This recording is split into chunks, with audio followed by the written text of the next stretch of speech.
नमस्कार दोस्तों, मैं इसके पहले भी कुछ वीडियो बना चुका हूँ एकेडमिक इंस्टीट्यूशंस में हो रहे करप्शन के बारे में। वहाँ पे जो अनियमितताएं हो रही हैं, जिस तरह से इलीगल अपॉइंटमेंट हो जाते हैं, जिस तरह से स्टूडेंट्स का हरासमेंट होता है, और मैंने कुछ कारण भी बताए हैं किस तरह से टॉप से बॉटम तक ये जो अकाउंटेबिलिटी का इशू है कि जो टॉप अथॉरिटीज़ हैं वो अकाउंटेबल ही नहीं हैं। इसके लिए मैंने पिछले कुछ वीडियो में आईआईटी का एक एग्जांपल लिया था और ये बताया था किस तरह से इसका एक काम करता है, किस तरह से आईआईटी काउंसिल है, किस तरह से डायरेक्टर का और बोर्ड्स मेंबर का अपॉइंटमेंट होता है, और किस तरह से एक ही जो रूलिंग पार्टी होती है वो अपनी विचारधारा के लोगों को, अपने से जुड़े लोगों को पूरे बोर्ड में भर देती है। तो एक तरीके से वो इंडिपेंडेंट माइंड नहीं रहते। अब सवाल ये उठता है कि बोर्ड या डायरेक्टर वगैरह अगर किसी के ऊपर कार्रवाई करना चाहते हैं तो फटाक से सो कॉल नोटिस देंगे और पेंडिंग डिसिप्लिनरी प्रोसीडिंग सस्पेंड भी कर देंगे, उसको डराने के लिए करना चाहें तो। और अगर नहीं करना चाहें तो कंप्लेन के ऊपर कोई काम ही नहीं करेंगे। सीरियस कंप्लेंट अगर उनके आदमी हुए तो कोई काम नहीं करेंगे। ये बोर्ड में रिपोर्ट भी नहीं होती है। ऐसे मुझे पता है कई सारे ऐसे प्रकरण जो जिसमें डिसिप्लिनरी प्रोसीडिंग चल रहा है, सो कॉल दिया हुआ है, लेकिन ये कहीं भी रिपोर्टेड नहीं है। ये बोर्ड में भी रिपोर्ट नहीं करते, छुपा ले जाते हैं। अपनी ही इंक्वायरी कमेटी बनाएंगे और जिसको चाहते हैं उसको बनाते हैं और मामले को रफा दफा करते हैं। लेकिन एक चीज़ है कि अगर मान लीजिए बोर्ड के मेंबर्स के ऊपर कोई कंप्लेन हो, डायरेक्टर के ऊपर कोई कंप्लेन हो, तो इसका रिड्रेसल कैसे होगा? बोर्ड अपने ही ऊपर कंप्लेन को खुद तो एड्रेस कर नहीं सकती, तो जाहिर सी बात है कि एक अपीलेट अथॉरिटी होनी चाहिए। अब अपीलेट अथॉरिटी आईआईटी एक्ट के हिसाब से प्रेसिडेंट ऑफ इंडिया हैं। उनको ये अधिकार दिया हुआ है एक्ट ने कि वो एक या एक से ज़्यादा लोगों की इंक्वायरी कमेटी बना सकते हैं, उनके किसी भी मैटर जो कंप्लेन है उसकी इंक्वायरी करा सकते हैं और उसके आधार पर निर्णय ले सकते हैं।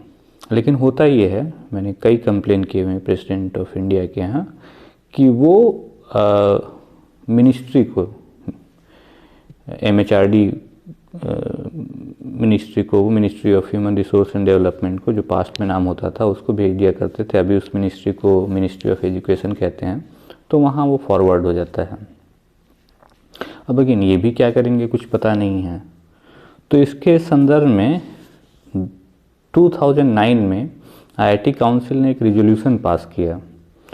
अव्वल तो वो क्या उसमें जो रिजोल्यूशन पास किया उसका जो एजेंडा था, उसमें प्रपोजल ये था कि जो प्रेसिडेंट को जो पावर दिया गया उसमें कुछ अमेंडमेंट किया जाए। फिर ये हुआ कि अमेंडमेंट की ज़रूरत नहीं है, काउंसिल ही एक स्टैंडिंग कमेटी बनाए और इस तरह के कंप्लेन जब आए तो आईआईटी काउंसिल उस स्टैंडिंग कमेटी को ये कंप्लेन देगी और वो कमेटी रिकमेंडेशन देगी। अब ये 2009 में रिजोल्यूशन पास कर लिया, लेकिन कमेटी एक्चुअली बनाई 2015 में, मतलब कि करीब 6 साल बाद ये इम्प्लीमेंट किया गया।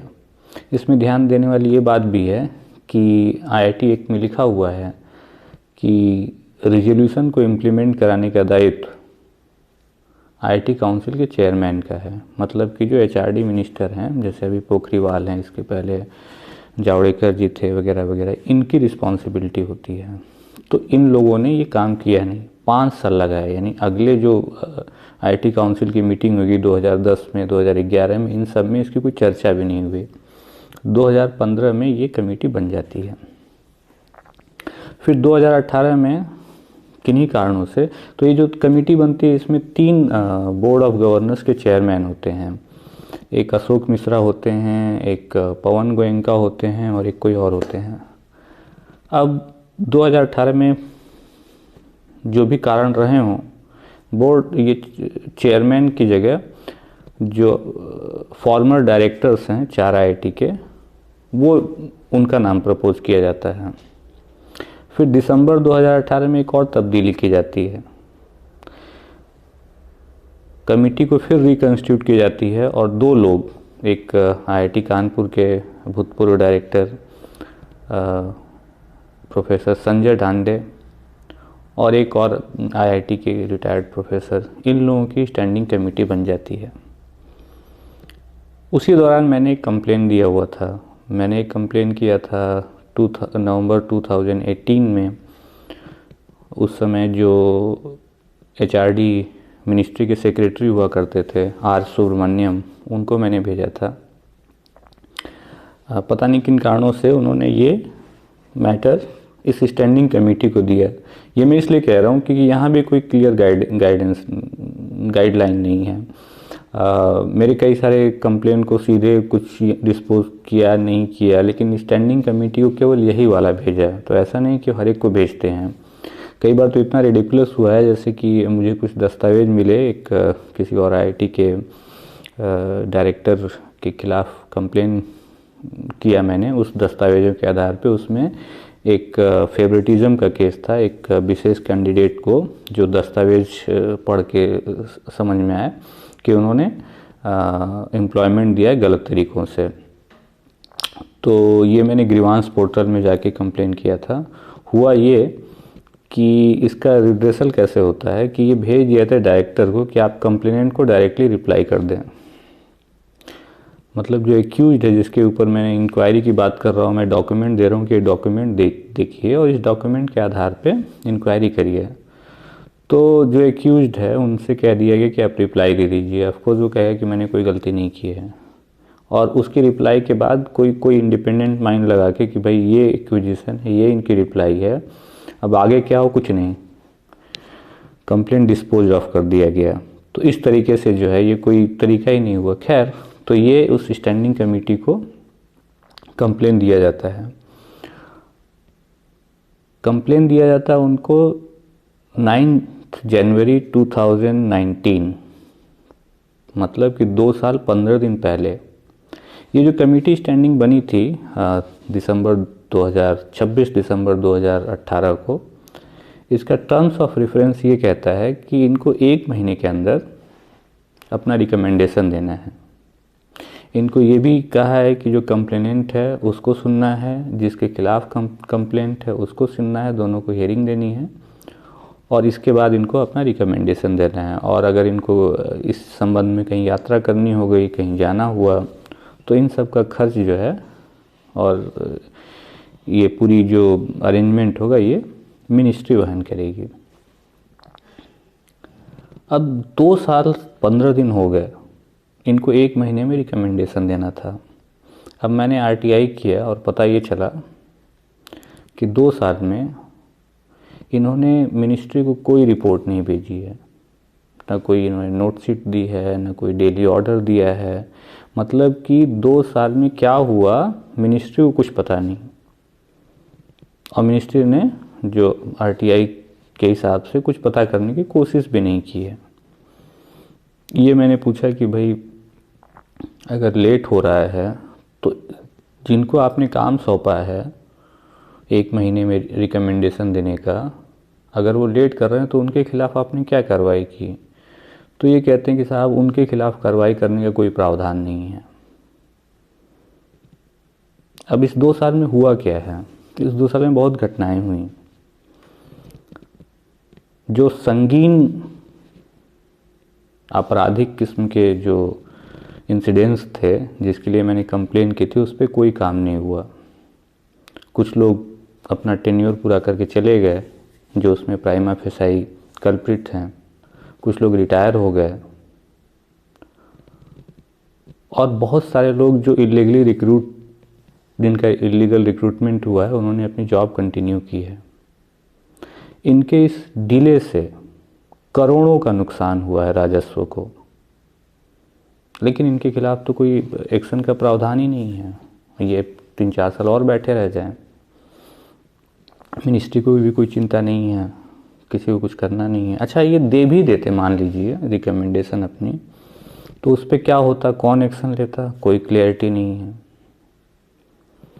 तो अब सवाल ये है कि जब इस तरह का सिस्टम होगा, आप एक कहने के लिए कमेटी भी बना दें, मान लीजिए कमेटी अपनी रिपोर्ट ही नहीं देगी, कुछ नहीं देगी, चुप मार के बैठ जाएगी, जो लोग गलत कामों में लिप्त हैं उनको बचाने का काम करेगी, और देखने वाला कोई नहीं है। अब इस संदर्भ में आपको जुमले याद करिए। Minimum government, maximum governance. इस पूरे प्रसंग को जो मैंने बताया, इसमें गवर्नेंस कहाँ दिखाई देता है आपको? ये तो जीरो गवर्नेंस है।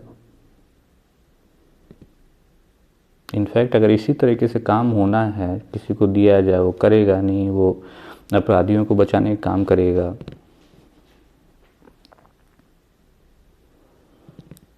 दूसरी बात है कि मैं भी चौकीदार हूँ और मैं प्रधान चौकीदार हूँ। आप एक एक जगह जाके चौकीदारी नहीं कर सकते, आपको सिस्टम डेवलप करना पड़ेगा, और उस स्तर पे कोई डेवलपमेंट नहीं है, जैसा कि मैंने आपको एक उदाहरण देके बताया। तो आप बताइए कि अगर विद्यालयों में, विश्वविद्यालयों में, यूनिवर्सिटीज़ में, कॉलेजेस में, इंस्टीट्यूट्स में अगर इस तरह की गड़बड़ियाँ होती हैं तो कौन जिम्मेदार होगा? कुछ भी कर लो, कुछ होना ही नहीं है, आप कंप्लेन करते रह जाइए। इस संदर्भ में आज इंटरेस्टिंग बात ये हुई कि मुझे फ़ोन आया, 2 लोगों ने सजेशन मांगा। एक ने अभी हाल फिलहाल में पीएचडी पूरी की है, तो जहाँ से हैं अपने लैब के कई सारे किस्से बता रहे थे, किस तरह से फ्रॉड हो रहा है, किस तरह से वहाँ पे एक प्रोफेसर साहब जो है कोई प्राइवेट फर्म से कोई कंसल्टेंसी प्रोजेक्ट था, उसको कंप्लीट किया, उससे पैसे लिए, और उसका जो आउटपुट आ गया उसी के लिए फिर डीएसटी में उन्होंने एक प्रपोजल लिख दिया। मतलब जो काम ऑलरेडी हो चुका है कहीं से, अब उसको लिख रहे हैं प्रपोजल में कि हम ये करेंगे, और वहाँ से करोड़ों रुपए का ये वो इस तरह की बातें बताई। वो पूछ रहे थे क्या कर सकते हैं, हमें कुछ करना चाहिए। एक दूसरे हैं, पोस्ट डॉक हैं, उन्होंने फ़ोन किया था, वो पूछ रहे हैं कि उनका जो मेंटर है वो इनसे कह रहा है कि जो कंटिजेंसी का पैसा है वो मुझे दे दो, 1 लाख रुपए की डिमांड की। इन्होंने मना कर दिया, तब से वो नाराज़ है, परेशान कर रहा है, क्या करना चाहिए? तो हालांकि ये सब देखते हुए मैंने इन दोनों को बताया कि देखो ग्रीवांस सिस्टम कोई काम नहीं कर रहा, आप कंप्लेन करने जाएंगे और होगा ये कि आपको और प्रताड़ित किया जाएगा। ये पूरा नेक्सस काम कर रहा है, ऊपर से लेकर नीचे तक कोई सुनने वाला नहीं है। इंस्टीट्यूट के अंदर कोई सुनने वाला नहीं, इंस्टीट्यूट के बाहर कोई सुनने वाला नहीं है। आप कंप्लेन लिखते रहिए, जैसे कि मैंने बताया कि मजाक हो रहा है, 2 साल से ज़्यादा हो गया, कोई पूछने वाला नहीं है, और जनता को कोई फ़र्क नहीं पड़ता। ये सब चीज़ें इसलिए हो रही हैं क्योंकि लोगों को फ़र्क नहीं पड़ता। अगर लोग इन सब चीज़ों के खिलाफ मुखर होते तो ये चीज़ें ना होती। लोग मुखर होते तो मीडिया को भी कहीं ना कहीं, ये मीडिया भी इसका संज्ञान लेती। तो ख़त्म करने से पहले एक और किस्सा सुनाता हूँ, बड़ा इंटरेस्टिंग है। क्योंकि जब इतना कुछ हो रहा है, कोई ग्रीवांस नहीं है, तो एक जनाब हैं, वो एक यूनिवर्सिटी में असिस्टेंट रजिस्ट्रार बनते हैं। वहाँ से प्रमोट होकर वो डिप्टी रजिस्ट्रार बन जाते हैं, फिर प्रमोट होकर वो रजिस्ट्रार बन जाते हैं। अभी रजिस्ट्रार बने ही नहीं थे तब तक एक दूसरी यूनिवर्सिटी खुलती है, वहाँ पे उनको वाइस चांसलर बना दिया जाता है। यूजीसी का नॉर्म है कि 10 साल के प्रोफेसर के पद पे होना चाहिए वो आदमी जिसको आप वाइस चांसलर बना रहे हैं। लेकिन इन जनाब की तो पीएचडी भी नहीं थी। तो बड़ा इंटरेस्टिंग होता है कि इनको बना दिया जाता है और बनाया नहीं जाता, तो ये फाउंडिंग वीसी हो गए उस यूनिवर्सिटी के। एक टर्म पूरा कर लेते हैं इस तरीके से, उसके बाद इनको एक टर्म और दे दिया जाता है। अब तो रेगुलर वीसी हो गई है। पहले ऑफिशिएटिंग, इंटरिम जो भी रहे हों, फाउंडिंग, अब ये रेगुलर वीसी हो गए वहाँ पे। उस दौरान इन्होंने भर्तियों में गड़बड़ी की, असिस्टेंट प्रोफेसर, एसोसिएट प्रोफेसर और प्रोफेसरों के। यहाँ तक कि इनको लोकायोग ने कन्विक्ट भी किया, इनके खिलाफ रिकमेंडेशन रिपोर्ट भेजी गवर्नर को उस स्टेट के। अब गवर्नर ने कह दिया कि ये उनके जुरिडिक्शन में नहीं आता, उन्होंने स्टेट गवर्नमेंट को भेज दिया कि आप कार्रवाई करें। 6 साल हो गए, हर साल असेंबली में टेबल होता है लोक आयोग की रिपोर्ट, और स्टेट गवर्नमेंट ने कोई एक्शन नहीं लिया। बहरहाल ये जो है, जब इनका वीसी का टर्म पूरा हो जाता है तो फिर अपने पेरेंट इंस्टीट्यूट में रजिस्ट्रार बन के लौट जाते हैं ये, और वहाँ से एक सेंटर का कोई ऑटोनॉमस इंस्टीट्यूशन है, वहाँ पे मेंबर सेक्रेटरी के लिए अप्लाई करते हैं। और अपने पेरेंट इंस्टीट्यूशन में इन्होंने कभी नहीं बताया कि इनको लोक आयोग ने कन्विक्ट किया था। तो इसके मारे ये होता है कि यहाँ से ये क्लियरेंस सर्टिफिकेट भी ले लेते हैं, और फिर ये इनको मेंबर सेक्रेटरी बना दिया जाता है। वहाँ जाके भी बाज नहीं आते ये। एक काम तो ये किया कि इन्होंने इनको, जहाँ इनको आवास मिला, इनको क्वार्टर मिला, उसी तरह एक क्वार्टर एक और था बगल में। तो इन्होंने कहा कि इनको ऑफिस आवर के बाद भी लोगों को अटेंड करना होता है, तो 2-2 क्वार्टर ले लिए, और भी कई तरह के गड़बड़ियाँ की। बिना जो है मान्यता लिए हुए कोर्स चलवाने लगे, जबकि उस ऑटोनॉमस इंस्टीट्यूशन को ये अधिकार नहीं है कि वो डिग्री कोर्सेज चलाए। चलवा दिया, कन्वोकेशन भी करा रहे हैं बिना मान्यता के। कितने लड़कों का लड़के और लड़कियां स्टूडेंट ये कोर्स कर चुके हैं, ये सोचते हुए कि लेजिटिमेट कोर्स है। अब बात है कि ये सब सारी चीज़ें हो रही हैं, जैसे मैंने कहा, ये क्यों हो पा रही हैं? इसीलिए हो पा रही हैं क्योंकि ऊपर से लेकर नीचे तक कोई अकाउंटेबिलिटी नहीं है। ऐसा नहीं कि इन जनाब की कंप्लेंट नहीं हुई, एक आदमी इनके खूब कंप्लेन किया, जिसकी वजह से यहाँ तक उसने किया कि लोक आयोग में ये सब कर करा के तथ्यों को देके इनको वहाँ कन्विक्ट भी कराया। लेकिन क्या हुआ? गवर्नर साहब ने कुछ एक्शन नहीं लिया, उन्होंने पाला फेंक दिया स्टेट गवर्नमेंट के ऊपर। वहाँ भी आज तक कुछ नहीं हुआ। यहाँ तक कि आदमी फिर नहीं रुके, ये और आगे बढ़ते चले गए। मिनिस्ट्री में कंप्लेन करिए तो जैसे मैंने बताया कि वही ज़्यादा से ज़्यादा बहुत जोर लगाएंगे तो कोई एक स्टैंडिंग कमेटी, कोई कमेटी बना दी जाएगी, उस कमेटी को दे दिया जाएगा, फिर वो कमेटी कोई एक्शन नहीं लेगी, इनका टर्म पूरा हो जाएगा, रिटायर हो जाएंगे। करते करते इतना हो जाएगा फिर पेंशन एक्ट का भी इस्तेमाल होगा कि अगर घटना, रिटायर्ड कोई आदमी है और घटना 5 साल से ज़्यादा पुरानी है तो उसके ऊपर कोई एक्शन नहीं लिया जा सकता। तो कुल मिला के ये है कि ये सिस्टम बिल्कुल चरमराया हुआ है। जिनको लगता है कि अच्छे दिन आ गए हैं, ये वो लोग हैं जिन्होंने कुछ संघर्ष किया नहीं है, जिन्होंने कुछ अच्छा करने की कोशिश नहीं की है। जब आप कुछ करने जाएं तब आपको समझ में आएगा कि सिस्टम कितना बुरा है।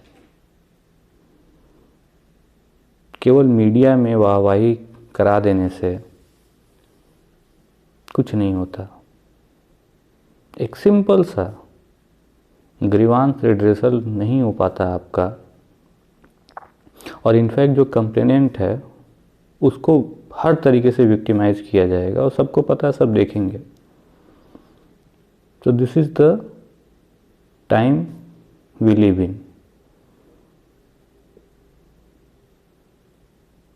मैं फॉर्चुनेटली अनफॉर्चुनेटली मेरे पास ऐसे खूब किस्से आते हैं विक्टिमाइजेशन के। कोई कुछ करना चाहता है, कोई सलाह लेना चाहता है, और देते भी हैं, ऐसी बात नहीं है, कुछ ना कुछ करने की भी कोशिश करते हैं, छोटी मोटी सफलता भी मिलती रहती है। लेकिन बाई एंड लार्ज निराशा ज़्यादा मिलती है, सक्सेस तो छोटी मोटी। उसका रीज़न यही है कि आखिर कुछ भी कोई सही भी करना चाहेगा तो इंस्टीट्यूशंस को यूज करेगा वो।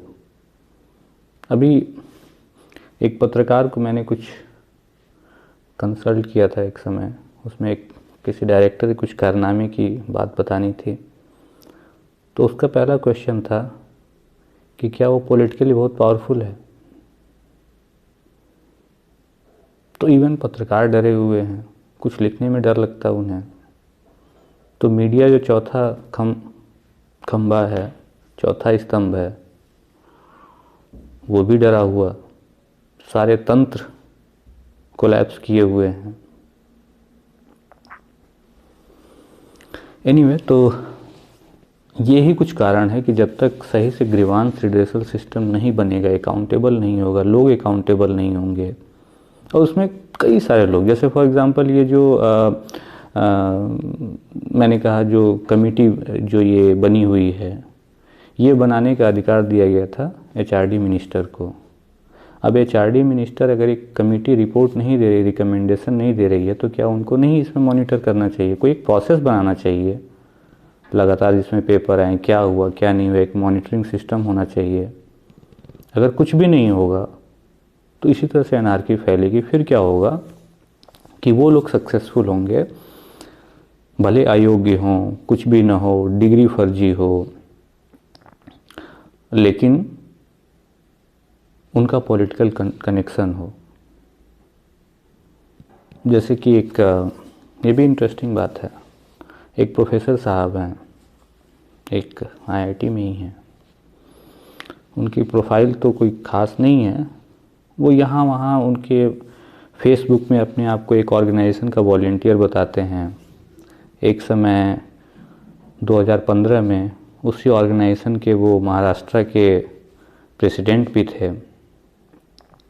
कंडक्ट रूल कहता है कि आप जो है किसी पॉलिटिकल एक्टिविटीज़ में हिस्सा नहीं ले सकते, लेकिन कंडक्ट रूल तो अगर किसी को विक्टिमाइज़ करना तो कैसे भी करके लागू करो, बाकी तो उसको लागू किया नहीं जाता। ये साहब बोर्ड ऑफ गवर्नर्स के मेंबर भी हैं कुछ जगह, कैसे बन गए? क्यों नहीं बनते? उस ऑर्गेनाइजेशन के वॉलंटियर हैं, ये प्रेसिडेंट भी रह चुके हैं। तो अब क्या हो रहा है कि ये लोग वो क्यों कर रहे हैं ऐसा? रिसर्च वगैरह पे ध्यान देने की बजाय इन पे ध्यान दे रहे हैं, क्योंकि उनको पता है कि रिसर्च करते रहेंगे पता नहीं कुछ होगा कि नहीं होगा। कहीं बिना रिसर्च किए हुए, रिसर्च की प्रोफाइल ख़राब होते हुए भी संगठनों से जुड़ने की वजह से उनको बनाया जा रहा है कई जगह। तो यही सब एक्टिविटी शुरू होगी, और आईआईटीज़ वगैरह में ये एक्टिविटी बढ़ रही है पहले से, क्योंकि मैं तो पिछले 20 साल से आईआईटी सिस्टम का हिस्सा हूँ, तो मैं देख रहा हूँ कि क्या हो रहा है। तो अभी तो ये बिल्कुल चरम पे है। यहाँ पे जो जिस तरह की एक्टिविटीज़ हो रही है, और दुख की बात है कि एलुमनाई वगैरह भी जो हैं इसके, वो भी एक अपॉर्चुनिस्ट की तरह इस पूरे उसमें जो हो रहा है उसका हिस्सा बन रहे हैं।